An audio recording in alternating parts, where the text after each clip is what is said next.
So ngayon mga paps, ang gagawin natin, magpapalit tayo ng pork oil, no? Yung langis kasi nito medyo matagal na, mga paps. At papalitan na natin kasi matigas na yung ano niya,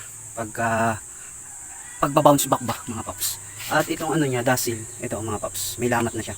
Kumbaga kinakalawang na siya, mga paps. Yung gagawin natin, papalitan na rin natin itong dasil na to. So mga paps, pag magpapalit kayo nito ng pork oil, no? Tatanggalin niyo yung gulong. Ayan, natanggal ko na yung gulong. Tapos ito tatanggalin nyo. Tapos yung fender niya mga paps, tatanggalin natin. Para mabilis natin makuha to at maka-access tayo ng mabilis dito sa mga bolts.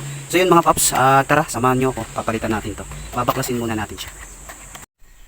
So ito mga paps, naluwagan ko na yung mga bolts niya. Kaya hindi na siya mahirap tanggalin mga paps. Kahit kamay na lang natin siya, natatanggal siya mga paps. Baga, niluwagan ko na siya mga paps. 4 na piraso to yung tatanggalin natin. Ito, yung isa mga paps. Tapos ito, kabila, tanggalin natin. 4 na piraso siya. Nahulog yung isa. Tapos itong isa ulit mga paps, tanggalin natin. Tapos yung huli. Yan, mga paps, 4 na piraso to, 4 na bolts. Yan. Yan, mga paps, 4 siya. Tapos, pagka natanggal na natin yung 4, tatanggalin na natin yung fender niya mga paps. So, ito pa pala mga paps, tatanggalin din natin para matanggal natin itong fender niya ng mabilis. So, ito nalawagan na natin mga paps, kaya matatanggal na natin yung fender niya. Ito siya mga paps. Yan. Tanggal na siya. Yung kabila naman. Tapos yan mga paps, tatanggalin na natin siya. Yan, mabilis na lang siyang matanggal. Lagay natin dyan. Tapos yung gagawin natin mga paps, itong 4 na bolts tatanggalin natin para mapalitan na natin ng pork oil. So yan mga paps, naluwagan na natin. Kaya kamay na lang yung gagamitin natin dito sa pagtanggal. Hindi naman siya mahirap mga paps, tanggalin. Mabilis lang. So yan mga paps, natanggal na natin yung isa. 4 na peraso yan. Ayan. So yun mga paps, natanggal na natin yung dalawang telescopic niya. At ngayon mapapalit na tayo ng pork oil. No, mga paps. So ito mga paps, kung makikita nyo yung dust seal niya, sira na mga paps. Ayan, kita nyo mga paps, sira na siya kaya palitan na. Tapos yung dalawang, bumili ako dun sa Yamaha ng pork oil. Ayan mga paps, yung papalit natin. Tapos ito yung dust seal natin. No, ito mga paps yung dust seal. No, shout out po kay Kuya Jun. Ay, kay Kuya Atan po pala, Atan Aguilar. Atan Aguilar, shout out po. Maraming salamat po sa pag-asikaso po at paghanap po ng dust seal. No, kung di po sa inyo, hindi po ako makakahanap ng dust seal, mapapalayo po ako ng pagbibilan. Maraming salamat po. At kung gusto niyo po magpaayos sa kanya mga paps, doon po sa bayan po yun. THM ba yun mga paps? Hindi.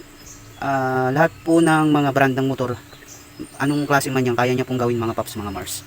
So, kung gusto niyo pong malaman, pwede po kayong mag-chat sa akin, mag-PM. Napakagaling po mag-ayos ng motor yun mga paps. So yun mga paps, baka magtaka kayo, walang oil seal dito. Hindi po ako magpapalit ng oil seal mga paps, gawa nung wala pa naman siyang tagas, ayan no. Pero pagka nagkatagas din naman mga paps, magpapalit tayo.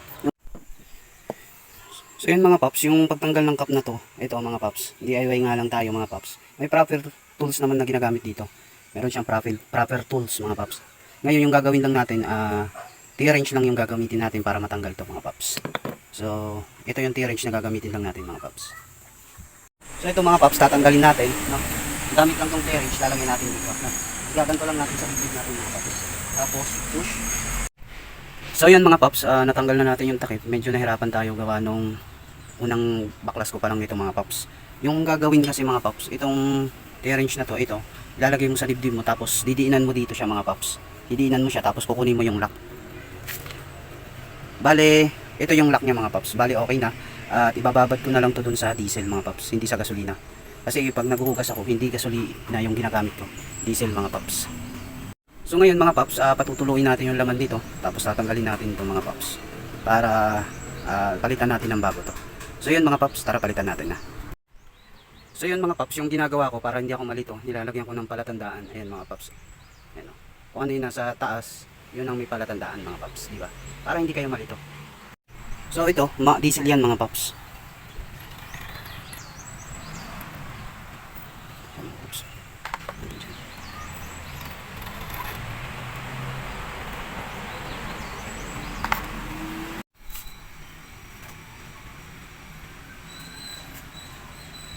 So kung mapapansin yung mga paps, madumi na siya, no? Itim na siya. Kaya kailangan na talagang palitan mga paps. Tapos ngayon yung gagawin natin, patutuluin natin to hanggang sa wala nang tumutulo sa kanya. Saka natin lalagyan ng bago. So ayan, okay na mga paps, malinis na siya. Yung spring nalinisan na natin. Ito yung pampalit natin na pork oil. Tapos ito yung dasil. Tapos yun yung pinatulo ko mga paps. So ito paps mga Mars, okay na siya, nakatulo na. Ayan o, wala nang tumutulo. Ito yung isa mga paps. So mga paps, ilalagay na natin yung bagong pork oil dito. So mga paps, ilalagay na natin itong bagong dasil. Ito mga paps dito. So ito mga paps, okay na, nailagay na natin yung bagong dasil. So ngayon mga paps, okay na, nailagay na natin yung spring. Ngayon gagawin natin, ilalagay na natin yung bagong pork oil.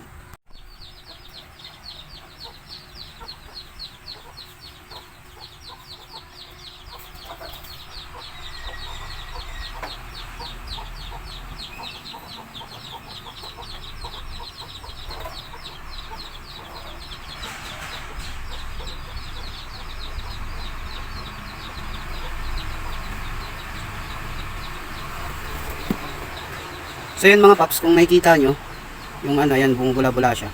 Pagka, ayan, bumubulok-bulok ba sabi nila, may hangin pa siya, tapos bobombahan natin, no? Mga paps, mga Mars.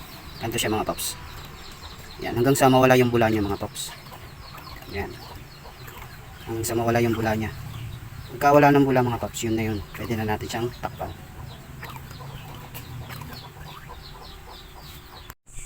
So yun mga paps, wala ng bula yan. Yan, okay na siya. Tining na siya mga paps, kaya gagawin natin, sasarado na natin ito mga paps. So yan mga paps, okay na siya at naikabit na natin yung dasil, tapos yung pork oil na palitan na natin, tapos ngayon ibabalik na natin to dun sa sniper mga paps para okay na siya. So yun lang mga paps, at maraming salamat kung nakapagbigay po sa inyo ng konting kaalaman. Paki-like, share and comment po. Bye bye.